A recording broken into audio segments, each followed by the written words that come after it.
People sometimes act in ways that defy all logic. Over 30 years ago, on November 23rd, 1992, a man named Yoshikazu Suzuki soared into the sky in a box lifted by dozens of balloons and vanished over the Pacific Ocean. At 52 years old, Suzuki would later be known across Japan as Uncle Balloon. His bold attempt to cross the Pacific Ocean became a nationwide spectacle, an event that both fascinated and bewildered the public. In a desperate bid to escape his debts, Suzuki set out for the west coast of the United States in an improvised airship powered by 26 helium balloons. Why did he risk his life for such an impossible dream? What really happened on that day? And where did he disappear to? In this video, we'll unravel the strange and haunting story of Uncle Balloon.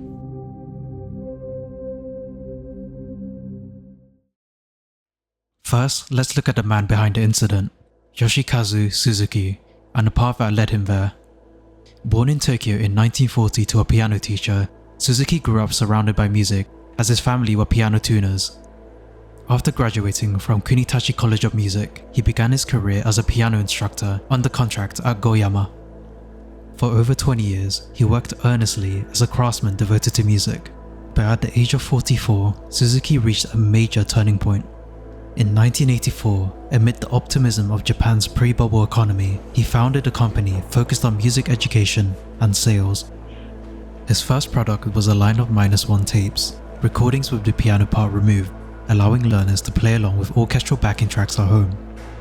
His passion for performance went beyond teaching. He regularly organized concerts, and in 1985, he even hosted one at a prominent venue. Interestingly, the finale of these shows often featured large amounts of balloons, a sign that his fascination with them had begun long before his disappearance. However, his ambition to grow his business would soon take a dramatic turn. In 1986, he opened a music salon ensemble in Ginza and began expanding into ventures far removed from music, including mahjong parlors, coffee salons, pubs, and restaurants. However, this would soon prove to be a disastrous error in judgment. When Japan's bubble economy collapsed, the music ensemble went bankrupt around 1990, leaving Suzuki with enormous debts, estimated between 400 and 500 million yen. Under growing pressure from creditors, Suzuki's behavior began to change. From this point on, he started making increasingly erratic and outrageous statements. Suzuki declared that he would cross the Pacific Ocean in a balloon, make a name for himself in America, and repay his debts. Those around him initially laughed it off, assuming he was joking, but Suzuki was completely serious. Even after his father's passing, he continued to work steadily as the manager of Argentinian singer Graciela Susana. But in 1992, that contract came to an end. Pushed to his limits, Suzuki began seriously preparing for his balloon journey across the Pacific. His business card carried a simple statement: "I am both a musician and an adventurer." Perhaps for Suzuki, this was his way of welcoming a new year. He had once sought to inspire people through his music. Now, he wanted to inspire dreams through adventure. Maybe it was that same spirit that drove him to the skies, but by this time, Suzuki was 52 years old, burdened with debt, and running out of options. The balloon crossing had become his final gamble. It was the last act of a desperate man, and one that would seal his fate. Before Suzuki became known to the public as Balloon Man, there were two major incidents that foreshadowed his later actions. The first one was the 1989 Yokohama Expo barricade incident.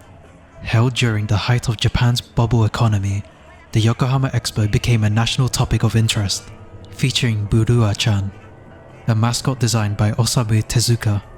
Suzuki participated in the event, hoping it would turn his fortunes around.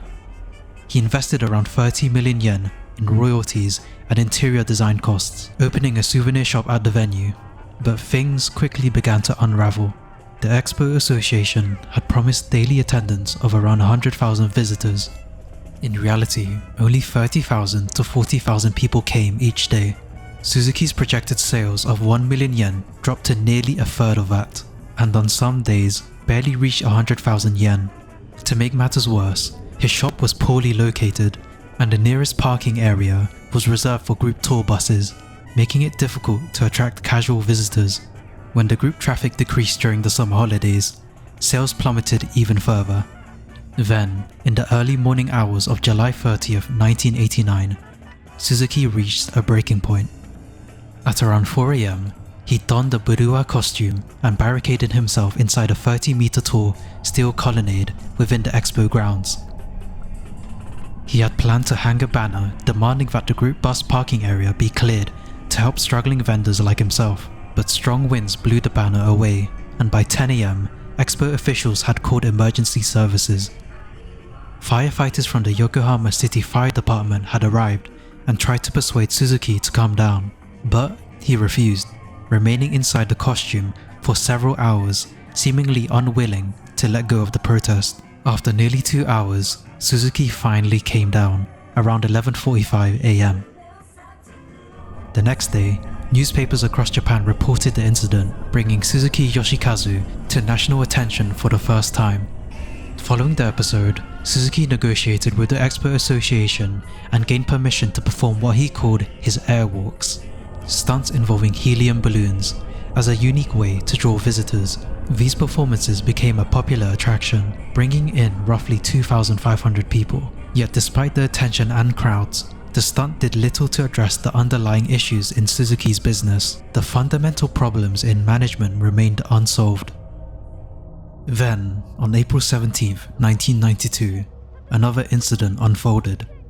This time, a balloon flight went wrong over the Tanagawa River. Suzuki had previously experimented with balloon flights. On this day, he took off at noon from the Tanagawa River, aiming for the Kujukuri coast in Chiba Prefecture. His setup was simple: a chair with 2 balloons, one 5 meters and the other 2.5 meters in diameter, attached directly to each side. A police officer warned him that the flight was far too dangerous. Suzuki ignored the advice, insisting, "I believe in the balloons. I believe they won't fall." Shortly after takeoff, a serious accident occurred. 2 15-kilogram sandbags slipped loose, sending the chair soaring to 5,600 meters, far above the planned altitude of 400 meters. As the flight began to descend uncontrollably, Suzuki took emergency action. Using a lighter to heat the frozen ropes, he cut 5 of the balloons, slowing his fall.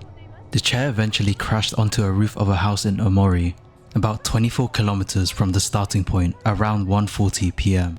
Remarkably, Suzuki suffered only a small scratch on his left hand. However, the crash caused damage to the home, bending a television antenna. The city offered no apology or compensation, leaving residents frustrated and bewildered.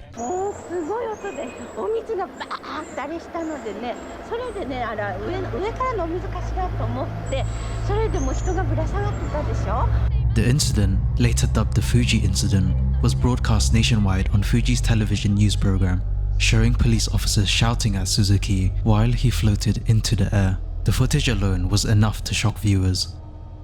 Undeterred by the crash, Suzuki rushed to the scene and declared that if he succeeded next time, he would aim for Hawaii, a testament to his determination to pursue the longest and most dangerous challenges.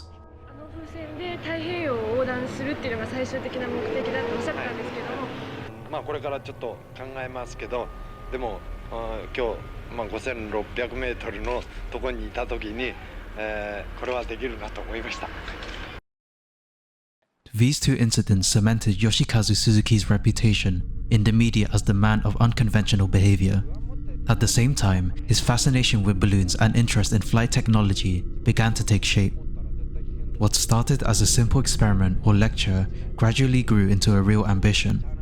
Yet, after the April incident, major media outlets began to distance themselves from him, and helium suppliers, unable to keep up with his demands, refused to do business with him. Cornered and with few options left, Suzuki made a fateful decision. He would attempt his most ambitious plan yet: to cross the Pacific Ocean by balloon. This would become the first dramatic chapter of his extraordinary life. By the summer of 1992, Suzuki had begun seriously planning his Pacific crossing. Publicly, he framed the flight as part of an environmental project in the Nevada desert, collaborating with a professor from Doshisha University. In reality, however, his primary motivation was to pay off his mounting debts. The design he envisioned was ambitious and groundbreaking for its time. It centered on 4 large vinyl balloons, each 6 meters in diameter, supplemented by numerous 3-meter balloons, an entire fleet intended to lift the gondola into the air. The gondola itself measured roughly 2 meters in height and was specially reinforced to withstand the impact of landing in a box-shaped area with about 1 meter deep. Suzuki also equipped himself with a range of essential gear: water bottles, oxygen masks, a week's worth of food, instruments to measure longitude, latitude, altitude, and speed sensors, an SOS transmitter for potential rescue, a parachute, radar reflectors, a cell phone, maps, and even a cleaning license. To survive extreme conditions, he brought frozen fish capable of withstanding temperatures below -60 degrees Celsius, specialized winter clothing tested in the field, a helmet, and UV protective glasses. Equally critical was the weight. Balloons naturally lose buoyancy over time due to gas leakage, so Suzuki packed 200 bottles of Okinawan liquor to serve as weight. The choice was practical. The balloons could endure temperatures of up to 100 degrees Celsius while helping maintain flight stability. However, Suzuki's ambitious plan faced serious technical challenges. The first and most pressing problem was the balloons themselves. According to the manufacturer, they were never designed to carry human passengers. On top of that, the thermoplastic material used in the balloons naturally lost around 10% of its gas each day, making them poorly suited for long-duration flights. Technical issues weren't the only obstacle. Suzuki was unable to secure permission to fly from Japan's Ministry of Land, Infrastructure, Transport and Tourism. While he had applied through the proper channels, his request was ultimately denied. Reports suggest he had received clearance from the Federal Aviation Administration in the United States. But Japan's Minister of Transport rejected the application, citing serious safety concerns due to insufficient equipment. This raises an important question. Why was the flight permitted in the US, yet blocked in Japan? There were 3 major problems with Suzuki's plan. First, he did not hold a radio operator's license. This meant the gondola could not be equipped with an aviation radio, a critical tool for communication. Second, the aircraft lacked an aviation transponder, essential for accurately tracking its location in flight. Third, safety measures for emergency response were clearly insufficient. Suzuki's reasoning, however, was simple. He believed that if the gondola reached an altitude of 10,000 meters, it could ride the jet stream at roughly 280 kilometers per hour and reach the west coast of the United States in about 40 hours. From an expert's perspective though, the plan was flawed from the outset. The balloons were unlikely to reach the required altitude, and even if they did, the vinyl material could not withstand the extreme cold and low pressure at such heights. Additionally, the jet stream is far from consistent. Its direction fluctuates depending on the season and weather conditions. November weather made a flight to America extremely difficult. Faced with these realities, Suzuki eventually abandoned the plan, but he was not the type of man to stay quiet. Cornered and with few options left, Suzuki finally decided to take action. The test flight on November 23, 1992 was, in reality, a covert attempt to cross the Pacific Ocean. Officially, he reported the mission to the Ministry of Transport as a low-altitude experiment, intended to stay between 200 and 300 meters while remaining close to the ground.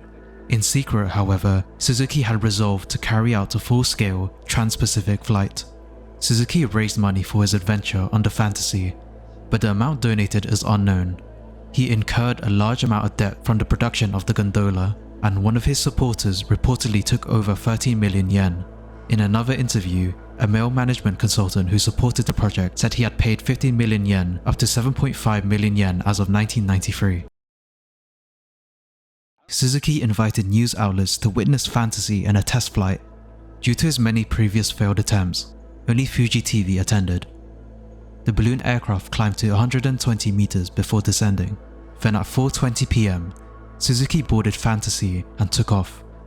When asked where he was headed, he replied, "I'm going to America." The flight was immediately challenging. His original plan had called for 6 large balloons and 26 smaller ones, but some had already burst before takeoff. Suzuki was seen performing emergency repairs with tape. To gain altitude, he had to throw away oxygen tanks and weights. During the flight, Suzuki maintained contact as long as possible. He told Fuji TV, "The helium is leaking a little, but I'm fine."